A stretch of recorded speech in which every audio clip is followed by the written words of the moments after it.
right, hey everybody, it's David Schroeder here with another edition of the Home Connection from Caliber Home Loans. This week, I'm super excited. We have an all-star account executive in Robert Kuzemka and a superstar partner, Brittney Pogue from Desert Canyon Mortgage. So thank you very much, Brittney and Robert, for joining us today.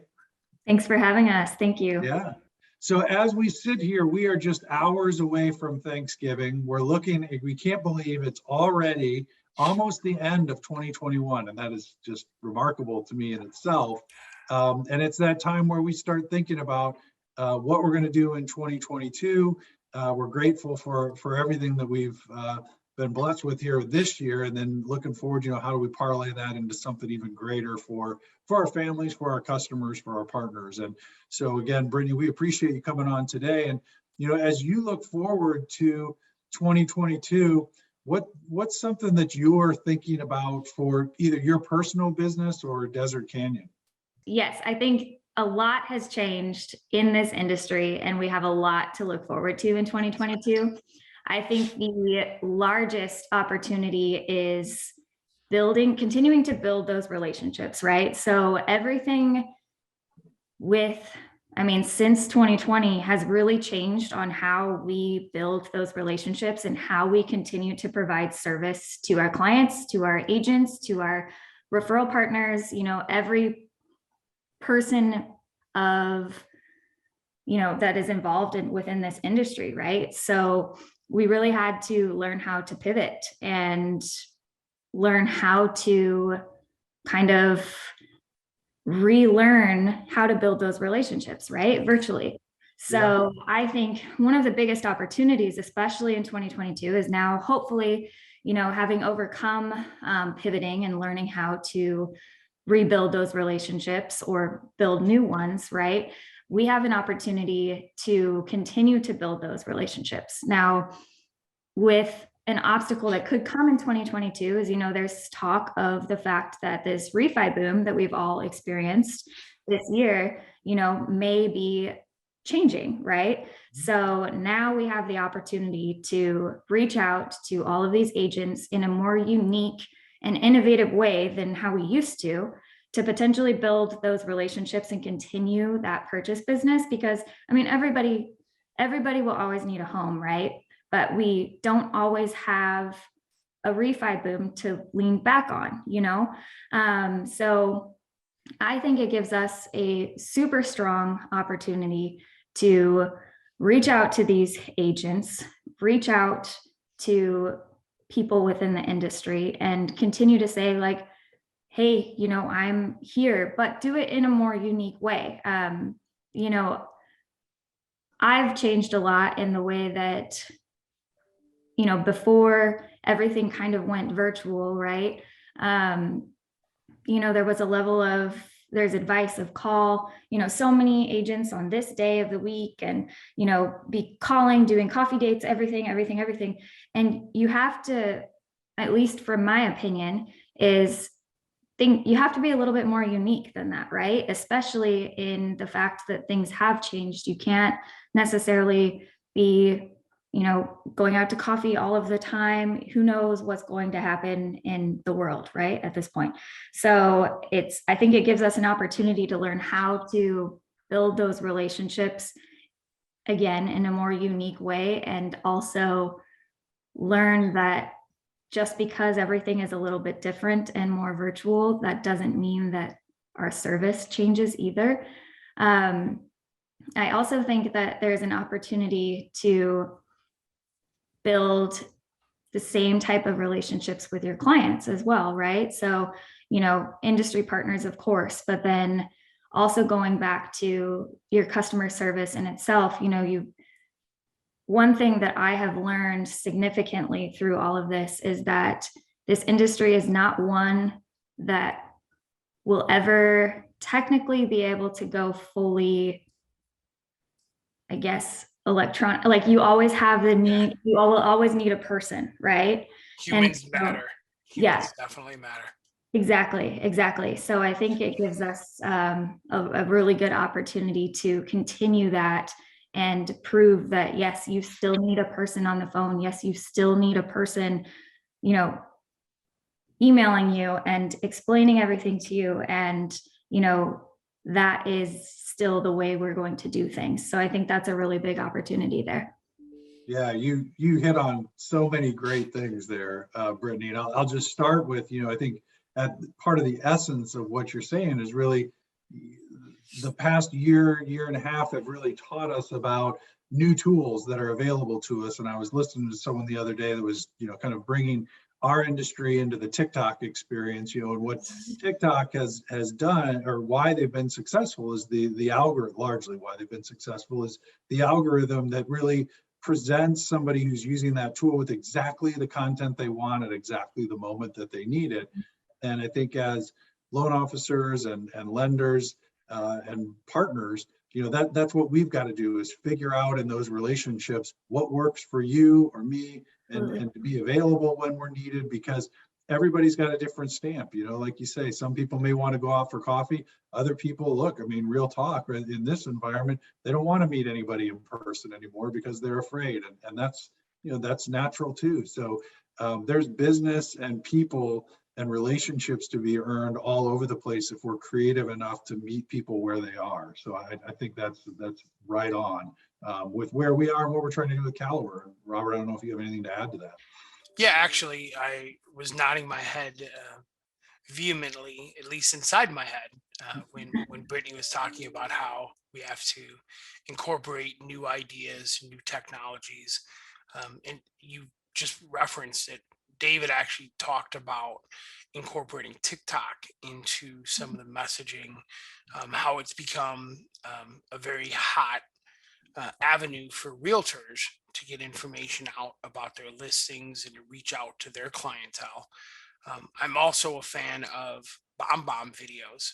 I think,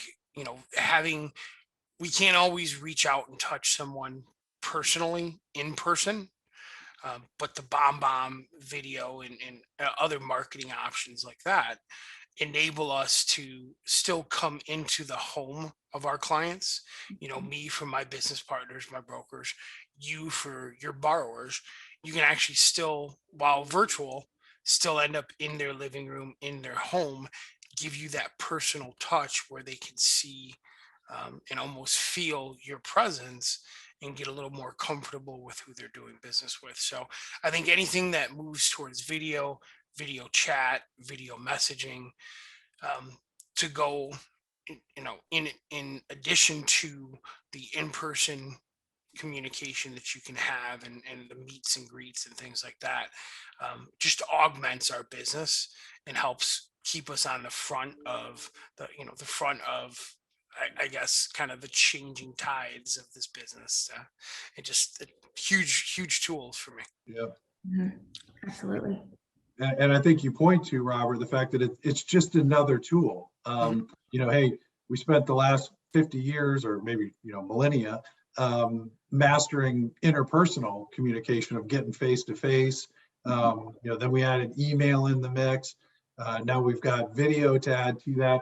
And I would just add, that, one of the things that I think it's interesting in direct marketing, people had declared, direct mail is dead, but it's making a huge comeback. And so I think, kind of along those lines, just a simple thank you note that really responds to people, because they don't get them enough. Everybody's gone to email. So, taking the time to show that personal touch differentiates you anymore, as crazy as it sounds, going back to the future. So yeah, it is as cliche as it is, we always have to look to think outside the box. So as you mentioned, the thank you notes, the videos, the follow-ups, not just on birthdays, but anniversaries, like loan anniversaries, things along those lines.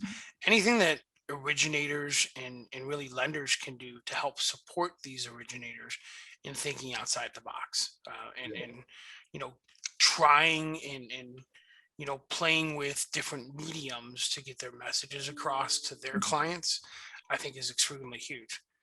I just think back to like all the changes that have transpired in the time frame that you and I have been in this business, Dave. Everything I used to do was by phone, fax, sometimes email, But I remember driving an hour and a half to 2 hours to sit down with a client at their table, at their kitchen table, to sign loan documents. So a lot of the innovation that's transpired over the last 20 some odd years in this business, it's been great to see this growth, because I think at the center of it all, we're continuing to try to find ways to put clients first and find a way to work around their needs, and be accessible. And I know That's right. Brittney does that, um, intensely, and definitely tries to be available, whether it's evenings, weekends, et cetera, for her clients, but also looking outside the box to offer solutions for that too. Yeah, which, Brittany, I mean, you also mentioned, hey, it's no secret that rates appear to be back on the way up, and maybe that drastically reduces or moderately reduces, depending on the forecast you look at, the level of rate and term refinance. That said, look, I mean, life happens. There's lots of life events and uses of equity as well as purchase. So when you think about, product or at least purpose, what are you seeing with your customers and how you'll engage them in those new segments?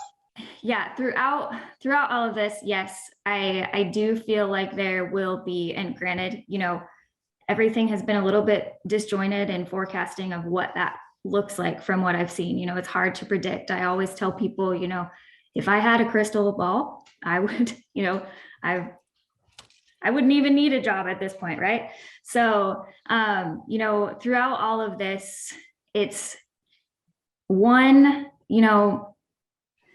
if the rates do increase, and depending on where they go, there's still always that need. So, someone wants to help, pay for tuition for their child, or someone wants to build an addition on their home, or someone, there's always these dreams, right, that the people that you work with have. So there will always be a need there for that. So in my plan is, and I hope this answers the question, is that, I really honestly think that continuing those relationships of, hey, yes, however many months ago the rates were this, now they're this, but think of what you could potentially do here with what you have. I'm not a super salesy person. I would never claim to be at all. So it's less of, product offering. Well, I mean, it's product offering, but less of trying to, make something happen that doesn't make a whole lot of sense, and more of, hey, I haven't heard from you in a little while. How is everything going? How's your home treating you? What's going on? Tell me about, last time I heard your son just went to college. How's he doing? Things like that. And there will always be some sort of opportunity there to continue with those relationships. And, my dad's been in this industry for 25 years at this point, right? And, he always says, well, he walked uphill to school in the snow both ways, and so he's always very much like, I used to do these things when rates were 9% or, whatever. He said, there's always going to be a need for this industry. And it's just a matter of how you provide value, right? So I'm not worried about where rates are going. I'm more worried about still providing that value for the people that I work with, whether or not, and if it doesn't make sense, it doesn't make sense, for them specifically, but at least it will always be there, right? That's right. And I think, you touch on something really important, which is the idea of just consultation and genuine listening to what customers are saying. There's a lot of information in the world today that people can draw false conclusions or or potentially the right conclusions. But I think with experts like yourself to help guide them through it, it takes on a whole new power. So I think about, look, there's lots of free valuation tools on the internet, some much better than others. That doesn't mean anything unless kind of how home equity works and their current balance. And so it allows you, like you say, to check in, whether it's quarterly or biannually, just for that free mortgage check-in to see how things are going and see if there's equity in the home or needs for it. And even if there's not, it allows you to keep the brand in front of that person so that when they meet somebody the next week at the soccer field or at the church or whatever, they know to refer that person to Brittney because she's got their best interests in heart and she's not always trying to sell something. So, like you say, I mean, every contact is an opportunity. Absolutely. So if I may, one of the things that Brittney and I have always talked about was just incorporating mortgage tune-ups and free consultations for her clients. And Yep. I think one thing that a lot of originators tend to forget is they assume just because rates have moved that their borrowers don't have other needs. Mhm. And it's something that her and I have talked about frequently is don't just assume because your client's got a lower interest rate than what the market is offering now, that they may not have a need to cash out for something, or they may not have a need to do something else with, with their mortgage that would actually make sense and is beneficial for them. So, simply communicating with your borrower, doing little check-ins, doing little tune-ups every 3 months, every 6 months to make sure that they're in the best situation possible for them. You never know. They might be in a 15-year at 2% interest rate, but they lose their job or their spouse loses their job, and now they're surviving off credit cards and depleting their savings account to continue to make that 15-year payment. So maybe reverting back to a 30-year may make sense. Maybe cash out to consolidate debt makes sense. The bottom line is, I think as an industry, even if rates tick up, we have to continue to make sure we service our clients and ensure that we're actually being mortgage advisors, just like they have financial advisors. We want to maintain and continue to be their mortgage advisor. Brittney alluded to, she's not really salesy, right? She's not looking to sell her client on why they should do a loan. It's more so, as you mentioned, a consultation, Dave. Right. You have that conversation, you stay in front of that client, you ensure that, hey, if their needs have changed, they have the information available to them as to what else is out there, what other options they may have that might fill those needs. And if not, you just reiterate to them that they're in the best situation possible. Let them know they're in great shape. If their needs change, to contact you. And who else do they know that could use good sound advice? Because I think as successful as the last few years have been for everybody in this industry, we've also had a tendency to fall back on interest rates and what's your rate.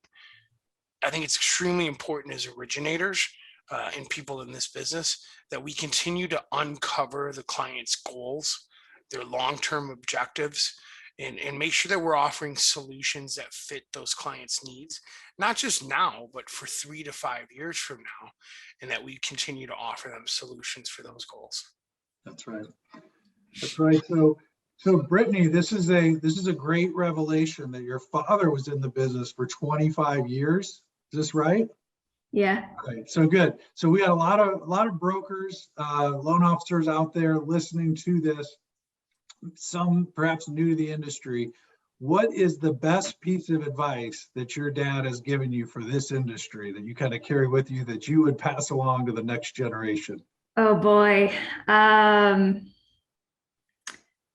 The first thing that comes to mind is that he said, always pull the curtain on the wizard.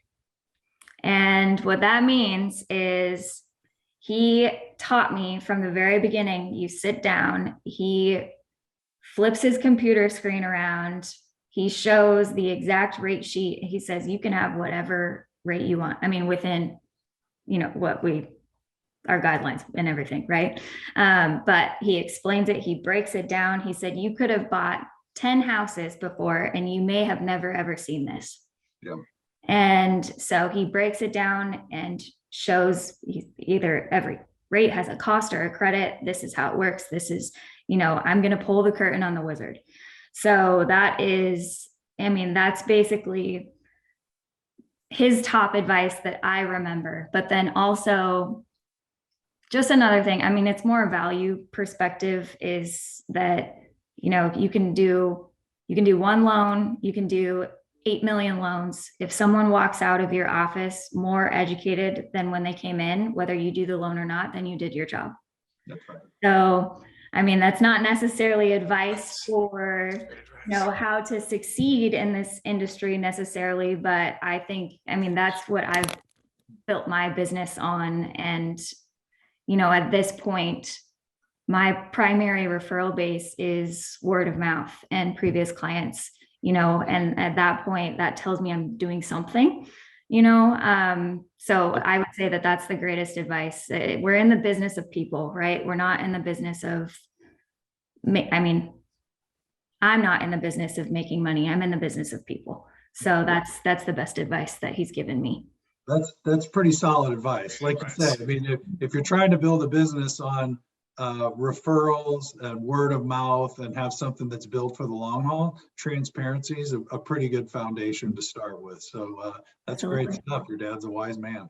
Yeah. All right. Okay. Well, look, we're getting towards the end of the time. Robert, any closing remarks before we hand it to Brittney? Well, that is fantastic advice from Papa Pogue, aka Jim Pogue. A belated happy birthday wish. Mr. Pogue had another birthday yesterday. I think he turned 29 again. Wait, I'm 29. That doesn't work. That math doesn't work out. You know, I think the other thing that Brittney and I have talked a lot about is just, it's not just embracing some changes on the front end as far as technology and communicating with clients, communicating with referral partners. It's also embracing some of the changing programs and guidelines that are reintroducing themselves both through the industry and here at Caliber. I think there's, you know, it's extremely important to have a good, strong lender that you can partner with when you're looking at some alternative non-QM type options. There's a huge segment of the population that still needs help from a borrower perspective. And I think it's extremely important that you have someone that you can lean on, that you can rely on, that can offer and deliver on, you know, non-QM products, those portfolio solutions, you know, and just continue to do what, you know, her dad gave her that advice of. You know, your job isn't necessarily to sell a client in this industry. You know, I know a lot of originators get paid to do that, you know, and ultimately that's how we support our families, right? It's how we put food on the table. But our number one objective, as Jim indicated to her growing up, was just empower your client, educate them, make sure that they walk away from whatever your interaction with them, knowing a little bit more and in a better position to make a good, sound decision for themselves. And I think if we continue to do that, we operate our businesses with scruples. We continue to educate our clients. You know, in the long run, we sleep better at night. And it comes back to us. It really does. I believe in karma in this business. You know, I believe in doing the right thing, taking care of your clients and putting them in the best situations possible. And sometimes the best advice you can give a client is that they're in a good situation. That's right. You know, but that in the end, I think that's what we always have to keep that in mind, is we've got clients that are counting on all of us. It's important to have strong partners so that we can all pitch in and deliver and serve that borrower. That's right. Integrity and, you know, being the educator. Those are two things that are totally on brand for you, Robert. So good stuff. All right, Brittney, we'll let you bring it home. Well, I was just going to add off of what Robert said, is that one thing, having worked with Robert for so long, that I've learned at this point, like having someone in your corner. And, you know, I keep continuing to go back to these relationships, right? And having someone in your corner to be able to, I mean, every lender has a different system, right? But if you start to build those relationships with those with which you work, then you really have that support, right? So being a loan officer, you are kind of the front person, right? You have a support staff on your back, your back team, or, and then you have your lender team, and then you have your insurance team, escrow team, everything like that. And I just want to go off of what Robert said, is that really, really appreciate those relationships that you build, because he's helped me immensely. And I mean, I probably wouldn't be where I am now without him. No, Yes, you would. no, I knew you were going to say that. And so that's why I was like, he's going to say, but no. You're a tiger. You got this. Well, thank you. Thank you. And that's not for lack of confidence. That's just for the fact that when you have people within the industry, you're only just giving better service to your client or to your agents, or, just having someone in your corner with those systems really, really helps immensely. And also within being that same person for your client as well, making sure that they know you're in their corner, right? And are doing everything that you can there. So that would really be the only thing I would have to add to that at that point. Mic drop. It'd be difficult for me to end on a better note than talking about, Caliber and Robert's directly commitment to partnership with great people like yourself. So well, thank you. Thank you very much. I mean, that's what we're here to do. That's every day we spend all day talking about how to be the right partner for you and every individual loan officer that gives us the opportunity to work with them. So thank you for that. And look, thank you to everybody for the ongoing partnership. I would say happy Thanksgiving, but no one will hear this before Thanksgiving. So I'll just say have a great new year, and we'll talk to you again soon. Thanks, everybody. Thank you so much. Take care. Bye. Bye-bye. All right, see you. Thank you for tuning in to the Home Connection podcast from Caliber Home Loans. Please see the show notes for links to topics discussed in this episode, and be sure to subscribe wherever you listen to podcasts.